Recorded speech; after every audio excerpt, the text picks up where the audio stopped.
할렐루야. 오늘 귀한 시간 주님 앞에 나와 찬양으로 영광 돌리고 기도하며 응답받는 온 성도가 되길 주님의 이름으로 축원합니다. 제가 오늘 말씀을 준비하면서 기쁨이란 무엇인가, 하나님의 소원이란 무엇인가, 나의 소원이 무엇인가 라는 것을 한번 곰곰이 생각해 보았습니다. 우리 성도님들에게 소원이 무엇입니까? 제가 처음 결혼했을 때 제 소원은요, 큰 교회를 이루는 거였습니다. 욕심이지요. 첫째 아이가 둘째 아이가 태어나니까 저에게 소원이 하나가 바뀌었는데요, 우리 아이들이 건강하게 크는 거였습니다. 그리고 셋째 넷째가 크니까 이제는 소원이 없더라고요. 다만 이제 육체적으로 이제 눈이 잘 안 보이고 머리가 빠지고 나이 드는 이런 모든 것들, 주름진 것들, 우리 꼬마랑 막내랑 가면은 분명히 우리 아이에게는 저는 아빠인데 남들은 저를 뭐라고 하냐면 할아버지라고 얘기를 하는 거예요. 그러니까 그 소리를 저는 무덤덤한데 우리 아이가 스트레스를 받는 거예요. 그래서 길을 다니며 저하고 손을 안 잡고 멀리 가는 걸 보게 됩니다. 그러면서 저에게 소원이 생겼는데 젊어지게 해주세요 라는 소원을 갖게 되었어요. 우리 성도님들에게 소원이 무엇입니까?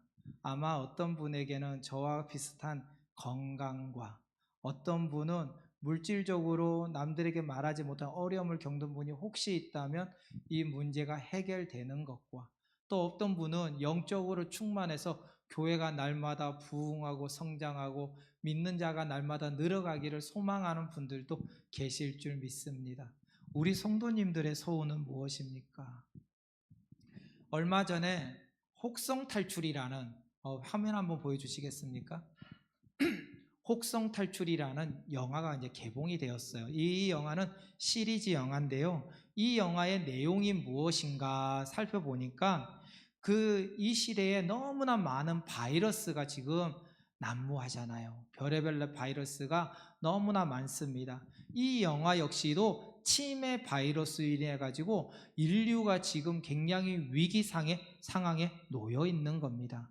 그리하여 박사들이 이 치매 바이러스를 잡는 항균을 만들었고 약을 만들었는데, 그 약을 누구에게 실험을 하냐면 저기 왕관을 쓴 저 원숭이, 침팬지 원숭이, 그 원숭이의 이름이 뭐냐면 시저라고 하는데, 이 시저에게 투약을 하게 됩니다. 그런데 이 약이 너무나 잘 듣는 거예요. 그래서 이 원숭이 침팬지 이 시저가 똑똑해지기 시작합니다. 뇌가 발달되고 발달되지 못해서 오히려 사람의 지능보다 높은 상태가 이루어진 것입니다. 그 결과 침팬지는 지능이 높아지고 무기 및 과학의 기술, 전략 등으로 인간의 모습을 모방하며 날이 갈수록 견고해지고 자신의 침팬지 무리들을 이끌고 하나의 나라를 만들게 되는 거예요. 반면 인간들에게는 어떤 일이 일어났냐면 치매 바이러스를 잡는 그 약을 쓰지 못하여 결국은 이 인간들은 원시적으로 침팬지의 모습으로, 원숭이의 모습으로 본능에 의해 살아가는 존재가 돼버리고 만 것이에요. 인간과 원숭이가 뒤바뀐 사건이 지금 저 영화에서 보여주는 것인데, 저 영화를 보면서 저에게는요 이런 생각을 하게 됐어요. 동물과 인간의 차이점이 무엇일까?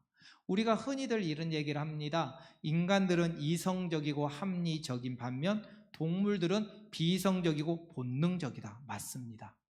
하지만 동물들의 관계와 상황을, 그 구조를 보면요, 나름의 경험과 규칙이 있고 나름의 조직과 조직 논리가 있습니다. 즉 동물들 역시도 무리를 지으며 협력하여 합리적으로 생활을 한다는 거예요. 다만 인간과 다르다는 것뿐이라는 것이죠. 반면 인간은 언제나 이성적이냐라고 말한다면 그렇지 않습니다. 폭력적이고요, 성적 욕망에, 그리고 식욕 등으로 본능적으로 살아가게 됩니다. 그리고 남보다 더 잘나기 위해서, 남보다 더 뛰어나기 위해서, 남들에게 칭찬받기 위한 그 욕망의 권력욕에 빠져 있는 게 인간의 모습이라는 것이죠.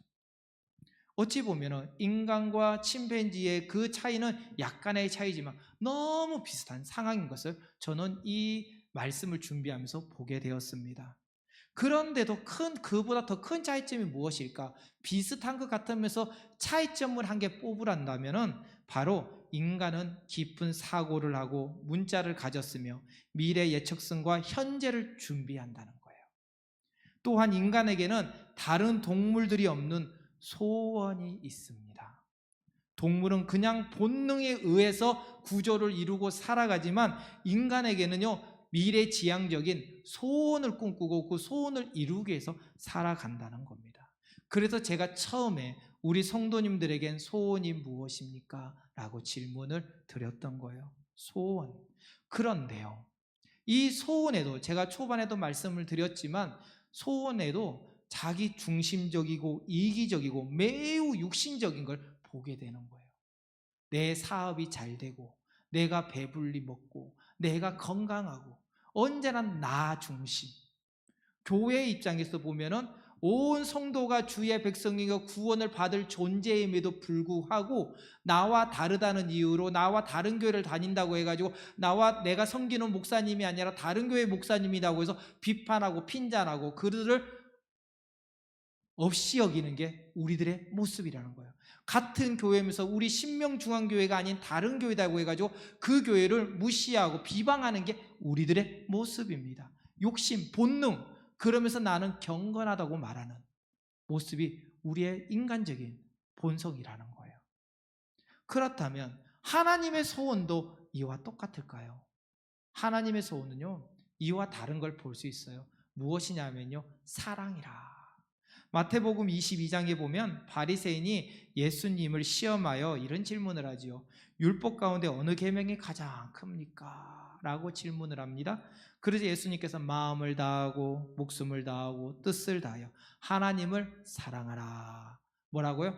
하나님을 사랑하라 라고 말씀하고 더불어 내 이웃을 내 몸과 같이 사랑하라 라고 말을 해요.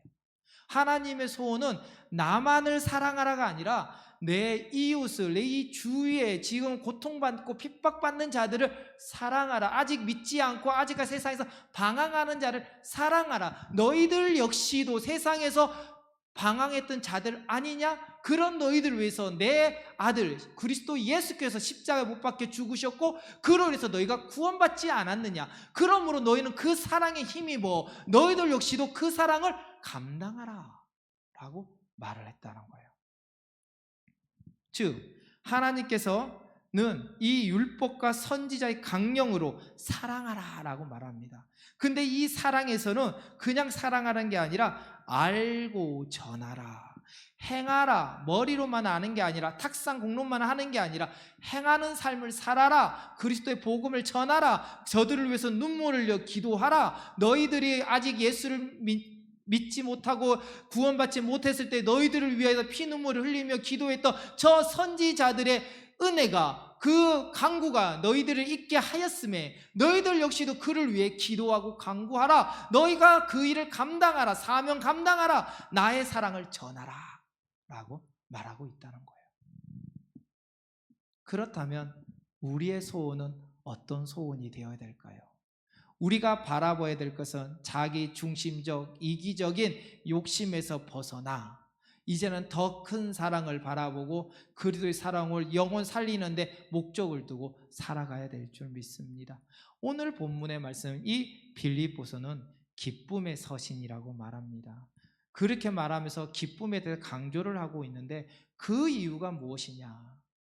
제가 여기서 한 분을 지명해가여 한 질문을 할 수도 있어요. 근데 이런 질문을 하고 싶습니다. 우리 성도님들 기쁘십니까? 그렇다면 뭐 때문에 기쁘십니까? 돈을 많이 벌어서요? 맞아요. 건강해서요? 맞아요. 우리 가정이 화목해서 맞습니다. 이 모든 게 기쁨의 조건이 됩니다. 그런데 이보다 더 큰 기쁨이 있어요. 죄와 허물로 사망한 존재였던 우리를 그리스도 예수께서 죽으시며 십자가에 못 박혀 죽으심으로 우리는 구원받아 이제는 영생을 얻게 되었습니다. 이제는 우리가 70년, 80년의 연한 이 인생이 끝나고 난 후에 이 삶에서 이 세상에서 끝나는 게 아니라 영원한 삶을 사는데, 그 영원한 삶은 어디에 산다? 하나님 그리스도의 품 안에서 천국에서 살 수 있는 은혜를 주셨다는 거예요. 이보다 더 큰 사랑이 어디 있겠습니까? 제가 20살 때는요, 제 20살이 영원할 줄 알았습니다. 30살 때는요, 이 30살이 영원할 줄 알았습니다. 그런데 세월이 지나가다 보니까요, 우리 어르신들 앞에서 제가 이런 말하면 그렇지만 정말 두렵습니다. 아침에 눈 뜨는 게 두렵고 잠자는 게 두려울 정도로 세월이 빨리 흘러간다는 걸 느껴져요. 다시 말하자면 우리가 어찌 보면은 옛 선인이 그런 얘기를 했죠. 죽기 위해 사는 거다, 죽으러 가기 위해 사는 거다라고 얘기했던 것처럼 어찌 보면 사망하기 위해서 우리는 살 수 있는 거예요. 그런데 그리스도 예수로 말미암아 죽기 위해 사는 게 아니라 영원한 생명을 얻기 위해 우리가 살아가고 있는 거예요. 우리가 아직 예수를 알지 못하고, 아직까지 우리가 구원받지 못하고, 우리가 예수님을 믿는다고 하면서 믿음을 굳건히 세우지 못하고 믿음의 뿌리를 내리지 못하며 성화되지 못하고 있을 때, 하나님은 그 과정 속에서 우리를 변화시켜 주시고 보여주시고 하나님의 은혜를 경험하게 하신다는 거예요. 영생의 은혜가 무엇인지, 축복이 무엇인지 보이기 위해서 하나님은 계속해서 따르라고 말씀하고 있는 걸 볼 수 있는 겁니다. 이보다 더 그 기쁨 소식이 어디 있겠습니까? 바로 이 빌립보서가 바로 그런 말씀입니다. 빌립보서 2장 2절 말씀에 보면 마음을 같이하여 같은 사랑을 가지고 뜻을 합하여 한 마음을 품으라 라고 말합니다. 즉 성도로서 이기적인 모습으로 자신의 중심의 삶을 벗어나 온 성도가 마음을 같이하여 같은 사랑을 품고 그 하나님의 나라를 세워가는데, 그 이단들처럼 어디 브라질의 한 마을을 구성해가지고 우리끼리만 좋아요 하는 게 아니라 우리가 현장에 나와서 믿지 않는 자에게 복음을 전하고 그들에게 하나님의 은혜가 임하기를 원하며 기도하고, 또한 우리 교회 안에도 믿음 없는 자들이 바로 세워지고 우리 자녀들이 하나님을 볼 수 있도록 우리를 통해서 하나님은 역사하신다는 거예요. 그러기 위해서 너희들이 그 마음을 품으라, 같은 마음을 품으라, 같은 뜻을 가지고 살아가라고 빌립보서는 말하고 있습니다. 오늘 말씀의 배경, 이 빌립보는요, 마게도니아 중심 도시로서 알렉산더 대왕의 아버지 필립 2세가 세운 그 당시 가장 큰 도시였습니다.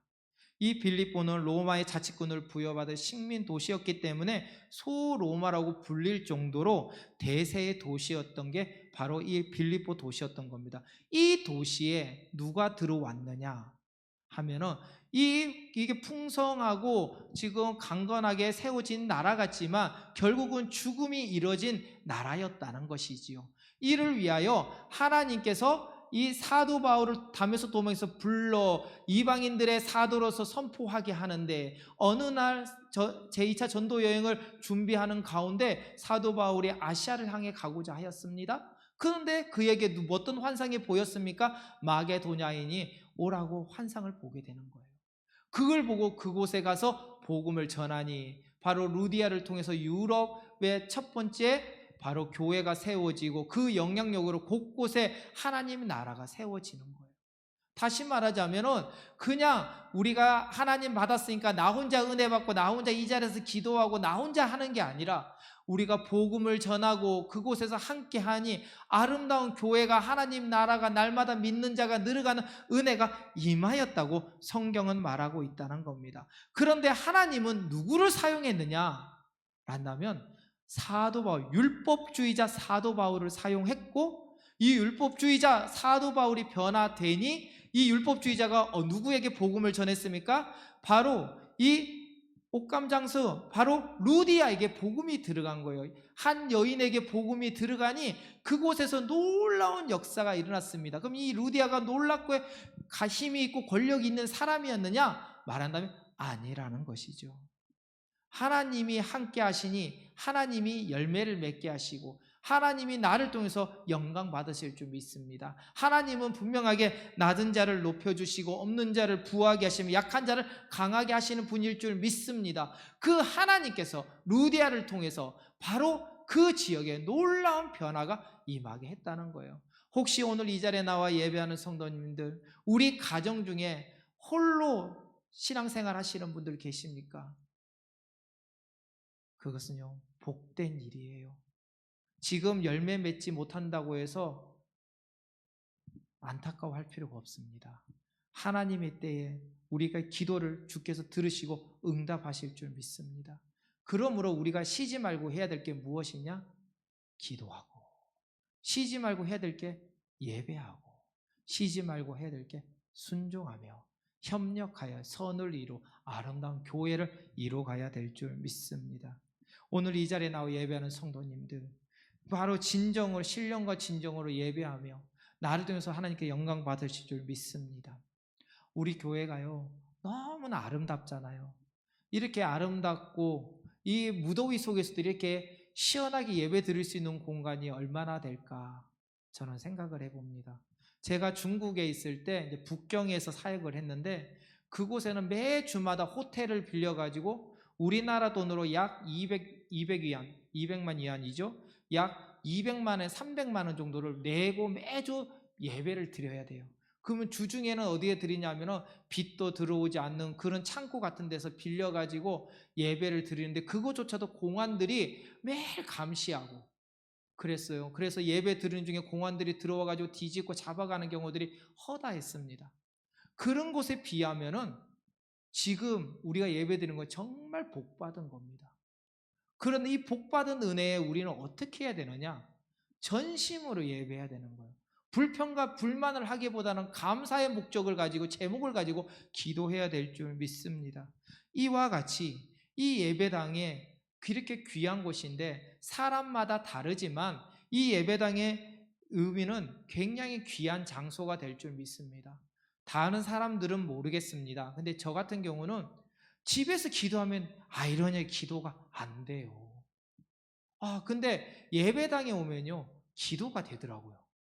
그리고 어느 교회를 가면은요, 똑같은 교회를 가는데 어떤 교회를 가면은 그곳에 딱 앉으면 눈물이 펄펄 흘리면서 기도가 흘러나오는 데가 있고, 어떤 데 가면 아무리 크고 좋은 교회라 할지라도 기도가 터지지 않는 교회가 있습니다. 물론 그 교회와 나하고 영적으로 안 맞는다 이렇게 말할 수도 있지만, 이처럼 좀 다르지만 가정과 이 예배당의 차이는 엄연히 틀리다는 거예요. 예배가 쌓이고 기도가 쌓여 있는 곳과 그렇지 않는 곳은 그만큼 차이가 있다는 것이죠. 그 이유가 무엇이냐면 바로 이 장소가 내가 거듭났기 때문입니다. 하나님을 만났기 때문입니다. 예수 그리스도로 말미암아 내가 변화되었기 때문입니다. 찬양하면서 기도하며 예배드리며 말씀 가운데 우리가 변화되어는 시점이 바로 이 예배당이었기 때문입니다. 과거에서 전도를 받아 이 자리에 나와 예배하는 참석했습니까? 그것도 하나님의 은혜요. 오늘 이 자리에서 부르짖을 때 하나님께서 그 응답을 들으시고 이 시간에 성령을 부어주실 때 우리가 변화되는 것, 찬양으로 고백할 때 눈물을 흘릴 수 있는 그 기쁨이 바로 하나님이 우리에게 주신 허락된 장소이기 때문이라는 것이죠. 하나님을 알고 그리스도의 사랑을 경험한 것이요, 약속의 장소이며 하나님을 만나는 선지 동산이기 때문에 다른 곳과 달리 같은 그냥 예배당의 한 건물일 뿐이지만 바로 그리스도와 함께함으로 우리가 거룩한 장소가 되는 겁니다.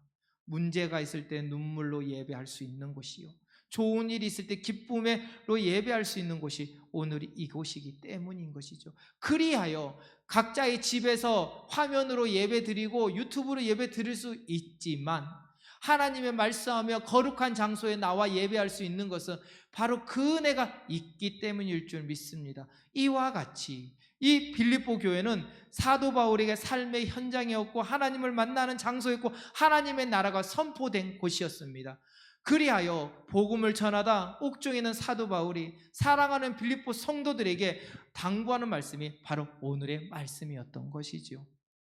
신앙생활은 감정과 이성을 넘어 믿음으로 하는 겁니다. 그렇다면 이 믿음은 어디에서 나오는 거냐? 성경에 보니 이렇게 기록되어 있습니다. 믿음은 들음에서 나며 들음은 그리스도의 말씀으로 말미암았다. 뭐라고요? 믿음은 결국은 말씀을 통해서 이루어지고 예배 공동체를 통해서 이루어지는 것이다. 내가 바라보는 것, 세상을 향해 바라보면 믿음이 쇠퇴할 수밖에 없지만 하나님을 바라볼 때 우리가 날마다 강건해지고 성장할 수밖에 없다고 성경은 말하고 있다는 거예요. 그리하여 이 종교개혁자 루터는 종교개혁 5대 강령을 이렇게 말했습니다. 오직 믿음, 오직 성경, 은혜, 그리스도, 그리고 하나님께 영광이라고. 이것이 바로 우리가 살아가는 목적이고 바로 하나님의 은혜가 임하는 것이라고 말하고 있는 거예요. 즉 다시 말하자면 본질로 돌아가라. 말씀으로 돌아가라. 말씀은 무엇으로 결집된다고요? 사랑으로 결집된다. 그 사랑은 누구의 소원이라고요? 하나님의 소원이라고 말하고 있는 거예요. 12절에 보면요, 사도 바울은 빌립보 성도들에게 자신이 함께 있을 때뿐만 아니라 지금처럼 떨어져 있을 때도 항상 순종하고 두렵고 떨림으로 구원을 이루라고 말하고 있습니다. 구원은 하나님께서 세상을 향한 선물입니다. 즉 구원받은 성도들은 일시적인 감정에 따라 인앙생활, 사람의 생활이 아니라 하나님의 뜻에 따라 신앙생활을 원하는 것이 바로 구원의 과정이 되는 거예요. 하나님의 간절한 소원이 되는 겁니다. 즉 하나님의 소원은 두 가지로 볼 수 있는데, 구원받은 자들이 그 믿음을 온전히 지켜가는 것이고, 둘째로 모든 사람이 구원을 받는 것, 즉 성도들은 예수의 사명을 따르는 거예요. 그 사람의 사명을 감당해야 된다고 말하고 있습니다. 하나님의 소원은 인생의 소원과 달리 생명을 살리는 일이요 나라를 살리는 일에 목적을 두고 있다는 거예요. 오늘 말씀을 통해 하나님의 소원에 합당한 삶을 살아가는 온 성도가 되길 주님의 이름으로 축원합니다. 첫 번째로 하나님의 소원은 구원받은 자들이 그 믿음을 지켜가는 거라고 했습니다. 성공한 사람과 성공하지 못한 사람의 차이점이 있다면 무엇일까요? 성실함입니다. 성실한 사람은 있을 때나 없을 때나 동일한 모습으로 살아갑니다. 그렇지 못한 사람은 있을 때와 없을 때의 차이가 명백히 달라지는 것이죠. 제가 신앙 목사가 되기 전에 직장 생활을 했어요. 이제 전자회사에서 일을 하게 되는데, 그곳에 조선족 분들이 많이 들어와서 일을 같이 했습니다. 그래서 5시 반이 끝나면 이제 저녁에 일을 하잖아요. 근데 이제 보통 우리 한국인들은 5시 반에 가정을 위해서 퇴근을 하는 분들이 많은데, 이 조선족들은 돈을 벌러 왔기 때문에 이 야근을 하는 거예요. 그래서 정말 대단하다. 저분들을 위해서 내가 기도해야 되겠다라는 생각을 했습니다. 그런데 이 우연찮게 CCTV를 보게 되고, 또한 이게 제가 이제 관리자였기 때문에 보게 되는데, 무엇을 보게 되냐면 일은 하지 않고 한국 사람이 없으면은 하루 종일 그 3시간 반 동안 춤만 추고 놀다가 가는 거예요. 그게 뭐냐면 조선족들은 공산주의에 대한 그 생각과 사상이 박혀있기 때문에 바꾸기가 굉장히 힘들어요.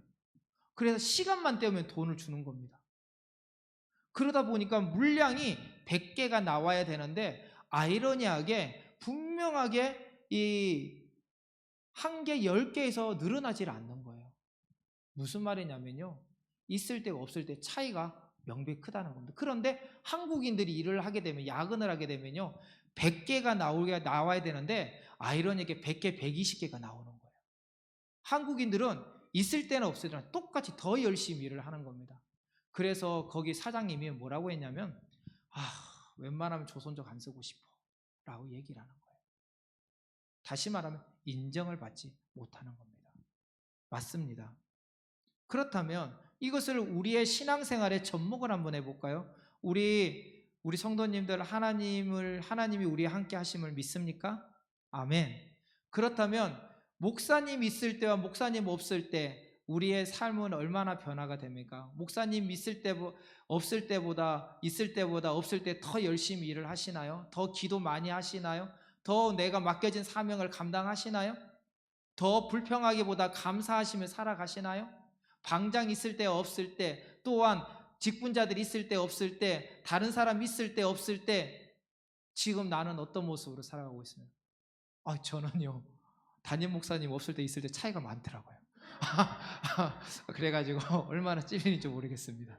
예, 저는 이렇습니다. 근데 우리 성도님들은 저 같은 사람 아무도 없을 거예요. 이렇게 하지 말라는 거예요. 사도 바울이 빌립보 성도들에게 얘기하는 거예요. 내가 지금 옥중에 있지만 너희들 더 열심으로 두려운 마음으로 하나님께 나아가라 라고 말합니다. 나의 사랑하는 자들아, 너희가 나 있을 때뿐 아니라 더욱 지금 나 없을 때에도 항상 복종하여 두렵과 떨림으로 너희 구원을 이루라. 아멘. 사도 바울은 지금 옥에 갇혀 있지만 성도들의 믿음과 성장에만 관심이 있습니다. 바로 목자의 마음이 이렇습니다. 제가 참 많은 교회를 다니고 많은 목사님을 섬겼지만 모든 목사님들의 동일한 마음이 무엇이냐면요, 성도들의 믿음이에요. 성도들이 회복되고요, 성도들이 잘 되기만을 원하시는 게 목사님들의 마음입니다. 부교육자하고 담임 목사님하고 틀립니다. 저는 다르지만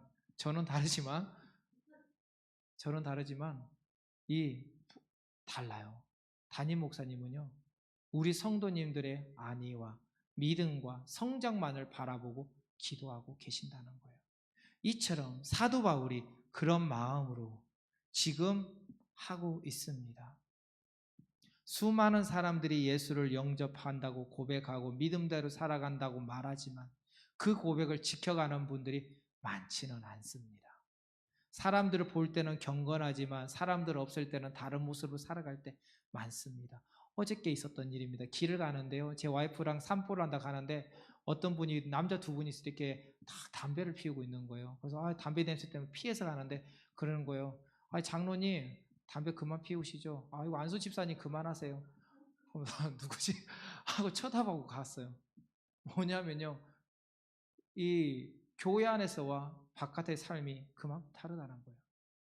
내 신앙을 지키기 위해서는 나와의 싸움을 해야 됩니다. 어느 누구도 말할 수 없어요. 제 친척들에게 이렇게 얘기를 하잖아요. 그 친척들이 하는 얘기가 뭐냐면요, 야, 성경에서 어디 술 먹지 말래? 신부고 뭐 다 술 먹더라. 결국은 자신의 목적을 위해서 이상 안에 다 끼워 맞추고 결국은 그로 인해서 자신의 영혼까지 파괴하는 그런 미련한 짓은 하지 않아야 된다는 겁니다. 혹시 내가 그렇게 실수를 한다 할지라도 나의 입술로 범죄할 이유는 없다는 것이죠. 왜냐하면 내가 범죄하지 않으려고 하면 지금 당장은 담배를 못 끊고 술을 못 끊는다 할지라도 하나님이 하심으로 분명하게 그것을 변화시켜 주실 줄 믿습니다. 그 가정을 변화시킬 줄 믿습니다. 그러므로 우리가 입술로 범죄하는 일을 하지 말아야 된다는 거예요. 신명기 6장에 보면요, 뭐라고 나왔냐면, 이스라엘아 들으라, 너희 하나님 여호와는 오직 하나님 여호와이니 너는 마음을 다하고 성품을 다하고 힘을 내 하나님 여호와를 사랑하라 라고 말을 해요. 오직 하나님 그 여호와를 사랑하라 라고 말하고 있습니다. 그러므로 우리는 말씀을 묵상하며 말씀 중심으로 살아가야 될 줄 믿습니다. 만약 그렇지 못한다면 사탄들이 삼킬 자를 찾아 헤매는 우는 사자와 같이 우리는 사탄의 먹이가 될 수밖에 없습니다. 우리가 사탄의 먹이가 됐음에도 불구하고 우리는 먹이인 줄 모르고 호호낙낙하면서 살아갈 수 있다는 것이죠. 그러므로 우리는 항상 깨어 있어야 되며 내가 구원받은 자로서 자각심을 갖고 우리가 날마다 나와의 싸움에서 이겨나가야 될 줄 믿습니다. 우리가 의지할 분은 오직 하나님 한 분이시기에 그 하나님을 의지하며 나갈 때 우리에게 하나님께서 힘을 주시고 우리의 길을 열어주실 줄 믿습니다. 사도 바울은 빌립보 성도들에게 내가 있을 때와 같이 항상 주의 말씀에 복종하고 두렵고 떨리는 마음으로 믿음으로 구원을 이루라고 말하고 있어요. 편하게 있는 게 아니라 항상 주님이 나와 함께 하심을 믿고 항상 두려운 마음으로 나가라고 말합니다. 하나님의 소원은 다른 곳에 있는 것이 아니라 바로 내가 다른 사람보다 먼저 내가 바로 서기를 원하시는 겁니다. 이 은혜가 온 성도님들에게 있기를 소망합니다. 두 번째로 하나님의 소원은 바로 모든 사람이 구원을 받는 거예요. 조금 전에 내가 주의 백성으로 자각심을 갖고 변화되었다면 이제는 더불어 복음을 전하여 믿지 않는 자들에게 주의 백성으로 거듭나게 해야 되는 겁니다. 예수의 사명을 이어받는 바로 사명자가 되어야 한다는 거예요. 그래야 온 성도들은 생명 살리는 일에 기쁨으로 참여하라고 말합니다. 어떤 성도님들이 그래요. 저도 마찬가지입니다. 전도할 때요, 굉장히 떨립니다. 굉장히 떨리고 두려운데요. 두렵고 떨리지만 우리가 입장 바꿔 생각하면 내가 지금 어디 물에 빠져서 죽을 위기에 놓여 있어요. 근데 지나가는 사람이 나의 머리채를 잡고 나를 살렸다 생각해 보십시오. 나는 그 기쁨이 말로 표현할 수 없을 겁니다. 그런데요, 제가 어렸을 때 저희 집이 여수 한 섬이거든요. 근데 그 배에 이렇게 타고 명절이 돼가지고 배에 이렇게 다 타고 있는데 제가 어렸을 때 한 아이가 거기서 쫄래쫄래 놀다가 왠지 빠질 것 같은 생각이 들었어요. 그런데 아니라 다닐까 거기다가 물에 푹 떨어져 버렸습니다. 6살 정도 되는 아이가. 하는데 제가 별의별 생각이 다 났습니다. 바로 제 앞에 있었기 때문에 딱 어떤 생각을 했냐면 이런 생각을 했어요. 내가 살리긴 살려야 되는데 내가 가가지고 저 애가 나한테 달려들면 나까지 빠져 죽으면 어떡하지? 맞아요. 근데 저만 그런 게 아니라 제 옆에는 다 그런 생각을 했던 것 같아요. 아무도 일어서질 않는 겁니다. 그런데 그곳에 그 배에서 어부로 계셨던 우리 작은아버지가 저 멀리서 보고 막 달려와서 그 아이를 탁 낚아채는 겁니다. 물을 꼬르륵꼬르륵 3번 빠진다 하잖아요. 그걸 꼬르륵꼬르륵 할 때 머리를 낚아채가지고 당기는데 바로 살아났어요. 맞아요. 복음을 전하는데도 저와 같이 두려움하면 내가 이렇게 말을 하고 복음을 전하는데 저 사람이 이런 말로 대적하고 나에게 복음을 받아들이지 않으면 어떡하지? 라는 두려움이 있습니다. 그런데 그곳에서 조금 전에 말했던 저희 작은 아버지처럼 물에 대해서 잘 알고 생명에 대해서 소중함을 알기에 그곳에 당장 달려서 구원했던 것처럼 하나님이 나를 구원하신 것을 내가 알기에 그 기쁨으로 나가면요, 그 사람은 하나님이 만지심으로 변화가 되는 거예요. 근데 나는 두렵고 떨리는 마음은 누가 주는 걸까요? 성령이 주는 걸까요? 아니라는 것이죠. 사탄이 주는 거예요. 사탄이 야, 너 거기 가면 괜히 사람들이 무슨 말해, 너가 손가락질해, 너 괜히 가가지고 괜히 그런 말 들을 필요가 있어? 교회 가서 기도나 해. 기도하면 되잖아. 기도도 전도인데 왜 굳이 나가서 네가 전도하니? 나가서 무슨 소리 들으려고? 그러면요, 이 시대는 변하지 않습니다. 사명자가 있었기에, 죽기까지 복음을 잡고 기쁨으로 복음을 전했기에 바로 우리가 구원을 받을 수 있었던 것이죠. 이처럼 우리가 담대히 복음을 전해야 되는 것은 누구의 소원이냐면 하나님의 소원입니다. 하나님은 그 소원을 위해서 독생하신 예수님까지 보내셨고요, 그 12제자까지 보내셨고요, 120문 성도가 마가에 따르면 변화받았고요, 그리고 3,000명 5,000명이 변화받았고요, 또한 에디오피아의 내시까지 변화받았고요, 루디아까지 변화받았고요, 곳곳에 놀라운 역사의 장이 일어났던 거예요. 하나님을 의지하고 기쁨으로 나가니 매를 두려워하고 죽음을 두려워하여 멈춰있는 자에게는 변화가 없고 성장이 없지만 하나님 말씀을 의지하고 나가고 순종함으로 나갈 때 그곳에서 역사가 일어나는 겁니다. 그래서 각 교회마다 이때가 되면 비전 트립이라 해가지고 청년들, 아이들, 그리고 온 성도들 데리고 어디로 나가냐면 외국으로, 그리고 선교지로 나서 복음을 전하는 거. 보아야지, 들어야지 변하기 때문입니다. 아무리 이곳에서 들어봤자 무엇을 듣겠습니까? 부정적인 생각밖에 더 하겠습니까? 그래서 보아라, 깨달으라 하면서 예수님이 제자들을 데리고 보여주고 깨닫게 하고 그곳에서 현장 역사를 일으킨 거예요. 그리고 120문 성도들에게 마가의 다락방에서 성령이 임하니 그들의 입술이 열리고 성령이 충만함으로 변화받는 역사를 그들의 눈으로 보여주셨던 것이죠. 우리 교회도요, 이런 역사가 임하기를 원합니다. 우리 교회가 정말 많은 교회를 섬기는 것 같아요. 그 교회마다 우리가 탐방해야 되고요, 그리고 내년이나 겨울이 되면요, 비전 TV로 태국을 가든지 필리핀을 가든지 또 이스라엘 가든지 복음을 전해야 되고요, 그곳에서 또 가까운 데 가서 이 지역을 벗어나 저 서구에 가서도 복음을 전해야 되고요, 우리 자녀들에게 그걸 준비하면서 기도의 훈련을 쌓고요, 그리고 태권도 선교님 여러 가지 준비를 하게 하는 거예요. 그것은 그냥 우리의 인간적인 생각이 아니라 하나님이 바로 우리에게 주신 사명이기 때문입니다. 그냥 형식적으로만 끝나는 하나의 행사가 아니라 그곳에서 변화받고 그곳에서 역사가 일어나고 그 열매를 드러나기 위해서 지금 자녀들에게, 이 빌립보 성도들에게 사도 바울을 통해서 말하고 있는 것이죠. 오늘 이 자리에 계신 모든 성도님들이 그 은혜가 임하기를 원합니다.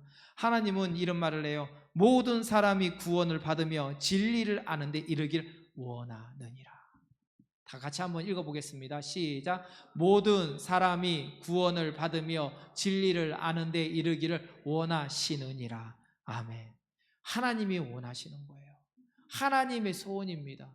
우리의 소원을 벗어나 하나님의 소원을 향해 우리가 꿈을 꾸었으면 좋겠습니다. 그 꿈이 바로 하나님이 기뻐하시는 것이고, 그 꿈이 이 나라가 변화되는 것이고, 그 꿈이 21세기가 변화되는 거예요.